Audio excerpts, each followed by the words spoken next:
공개 보도상에 사진으로 6발이 되어 있던 거고요. 그거보다 이상으로 판단을 하고 있습니다.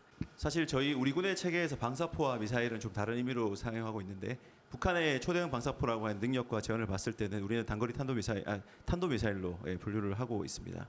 그렇기 때문에 그거에 대한 부분은 그렇게 설명을 드릴 수 있고. 브리핑 시작하겠습니다. 북한이 어제 발사한 그 단거리 탄도미사일 관련해서 질문인데요.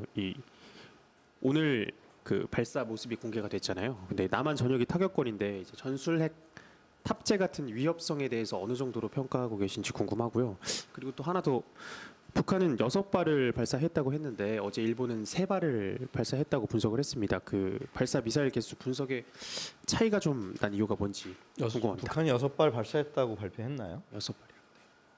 사진을 보시고 판단하시는 건가요? 아니면 공식 발표가 있었는데 하여튼 그 부분은 합참이 답변하시죠. 한미는 북한의 무기 개발 동향을 지속 추적하는 가운데 북한의 공개 보도에 대해서도 다양한 가능성을 염두에 두고 평가하고 있습니다. 추가로 한미는 고도화되고 있는 북한의 핵미사일 위협에 대비해 실질적인 억제 및 대응력을 향상시키고 있습니다. 그 질문해 주셨던 발수는 그 공개 보도상에 사진으로 6발이 되어 있던 거고요. 그거보다 이상으로 판단을 하고 있습니다. 어제 그 일본과 좀 차이가 났었던 이유는 한미일은 작년 12월 19일부터 북한 미사일 경보 정보 체계를 실시간 공유 중에 있고 어제도 정보를 공유를 했습니다. 그 초기 식별 시에 동시 발사 등으로 인한 오차가 있을 수 있고 그래서 어제 우리 군은 일정 부분 추가 분석을 통해서 발표했고 이러한 사항을 모두 공유가 되었습니다. 그래서 일정 부분 차이가 있었던 것으로 알고 있습니다. 그 초대형 방사포에 대한 위협성은 어느 정도로 평가하고 계신가요? 아까 말씀드렸던 것처럼 그 무기개발 동향에 대해서 지속 추적하고 분석하고 있습니다. 그 북한이 600mm 방사포라고 이제 발표를 하고 있잖아요. 근데 우리 합참은 어제도 탄도미사일이라고 이제 발표를 했었고, 그 우리가 그 600mm 방사포를 탄도미사일로 보고 있는 이유하고 그리고 북한이 계속 방사포라고 주장하는 이유는 전략적인 목적이 있는 건지가 좀 궁금합니다.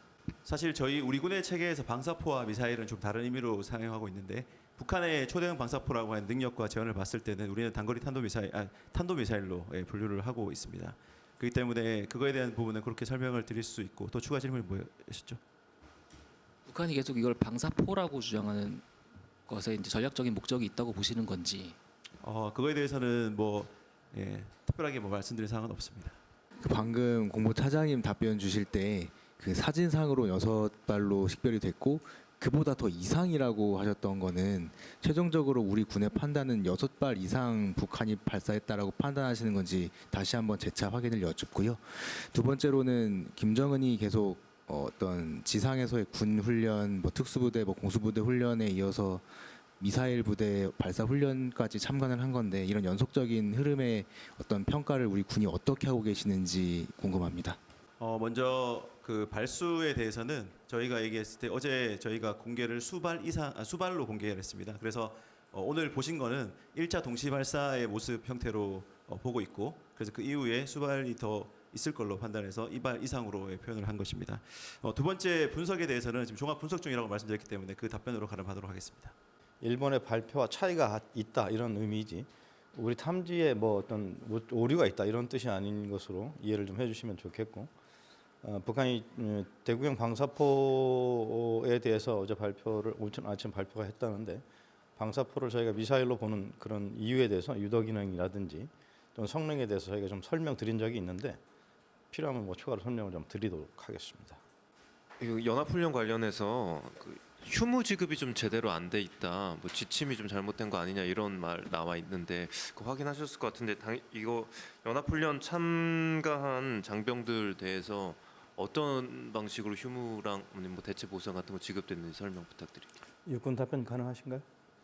그 이번 연합연습과 관련해서 그 훈련에 참가했던 인원들에 대해서는 그 육군에서는 대체 휴무 8일을 보장을 하였습니다. 즉 초과 근무 시간을 계산해서 그 일수에 맞게 대체 휴무를 보장을 하였고 연합사와 합참에 파견된 인원들 같은 경우는 그 연합사와 합참의 그 이제 보상 지침에 따라서 관련된 내용을 시행하고 있습니다. 저희가 이제 대체 유무, 전투 유무 개념을 잘 몰라서 그런데 이 글에 따르면 전투 유무를 지급 안 한 게 문제다 이렇게 주장을 하고 있는데 이런 주장에 대해서는 어떻게 제가 좀 설명을 드리면 공무원 수당 등에 관한 규정 등이 있습니다.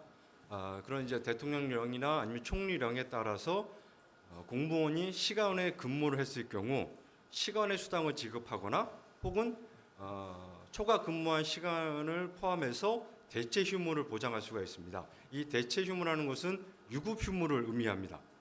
따라서 그 부분은 이제 어떤 것을 할지는 이제 판단해서 하시게 되는데 이번 같은 경우는 그 해당 인원들이 이제 한 것이 초과 근무한 일수로 따져 보니까 약 7.5일 정도 돼서 8일의 유급 휴무인 대체 휴무를 이제 보장한 것이고 전투 휴무라는 것은 육군 규정에 나와 있는 휴무로서 이것은 어떤 위로 개념으로 인해서 보도에 어떤 강도 높은 훈련을 했거나 이랬을 경우 장성급 지휘관이 판단하여 시행할 수 있는 휴무가 되겠습니다. 이렇게 글을 올린 취지는 이제 전투 유무도 주고 초과 근무 시간 인정도 해주면 좋은데 왜 대체 유무만 줘서 초과 근무 인정이 안 되냐 이런 걸로 이해가 되는데 이런 내용에 대해서 어떤 뭐 해결책이 있는 건가 궁금합니다. 그와 관련해서 제가 좀 보충 설명을 드리면 전투 휴무라는 것은 유급 휴무가 됩니다. 따라서 초과 근무에 대해서 별도의 유급 휴무를 주는 것이기 때문에 초과 근무 수당과는 중복될 수 있는 우려가 있습니다. 따라서 중복 수혜 금지 차원에서 태결하게끔 되어 있습니다. 그 후반기에 그 전략사령부 창설한다라고 하셨는데 그 의미하고요. 그러니까 북한 미사일 위협에 대해서 뭐 어떻게 대응력이 높아지는지 좀 구체적인 설명 좀 부탁드리겠습니다. 네, 우리 군은 북한의 핵 미사일 위협에 효과적으로 대응하기 위해서 우리 군의 전략적 능력을 통합 운영하고 합동 전력 발전을 주도하게 될 전략 사령부 창설을 추진하고 있습니다. 역할과 임무 등에 대해서는 기존에도 좀 설명드린 바 있고 올해 안에 창설을 좀 목표로 추진하고 있습니다. 전술 지대지 유도무기 올해 처음 전력화할 계획이라고 밝혔는데 이것에 대해서도 좀 설명 부탁드립니다. 네, 그 부분도 뭐 관심 많으셨고 그동안 여러 가지 기사도 있었는데 올해 안에 이제 전력화하려고 하고 있고 저희가 개발해서 그동안 저희 좀 부족해왔던 부분에 대한 지대지, 전술 지대지 KT즘-1을 전력화하려고 추진하고 있습니다. 이 KF-21 관련해서 뭐 인도네시아 뭐 돈 8년 뒤에 내겠다 이런 보도도 나왔는데 그 잡음 계속 나오고 있잖아요. 이거 계속해서 나오고 있는데 지금 상황이 좀 어떻게 되고 있는지 좀 다시 한번 설명 좀 부탁드립니다. 뭐 안 그래도 KF-21 그 기밀 유출 때문에 또 이제 수사도 들어가고 있는 상황이라 그동안 계속 뭐 설명은 해주셨지만 조금 더 좀 진전된 상황이 있는지. 예. 방위사업청은 국제공동 개발 관련 분담금 납부를 포함해서 지금 인리 측과 지금 긴밀하게 협의하고 있습니다. 현재 양국 간의 협상이 진행 중인 사안으로 구체적인 세부 내용은 답변이 제한됨을 양해 부탁드리겠습니다.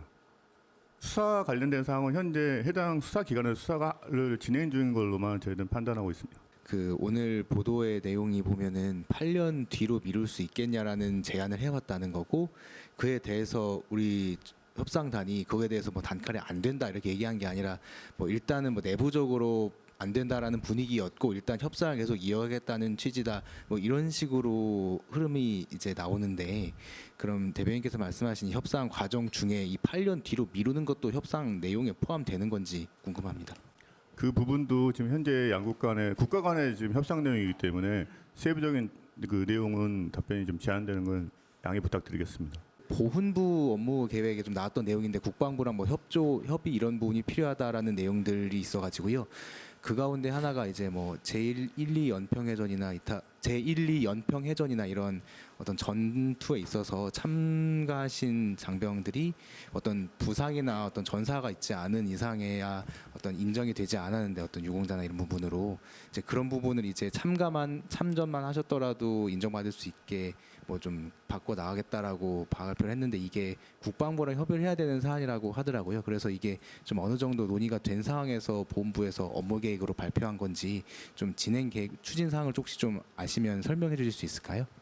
보훈부가 드렸던 자료 중에 이제 보훈부가 정책을 추진하기 위한 계획을 가지고 있거나 구상을 가지고 있는 부분이 있고 실제 어느 정도 좀 진행이 된 부분이 있을 텐데 그 부분은 제가 확인을 좀 해봐야 될 것 같습니다. 국방부는 어느 정도 공감이 있는지는 제가 확인해보고 답변을 드리겠습니다.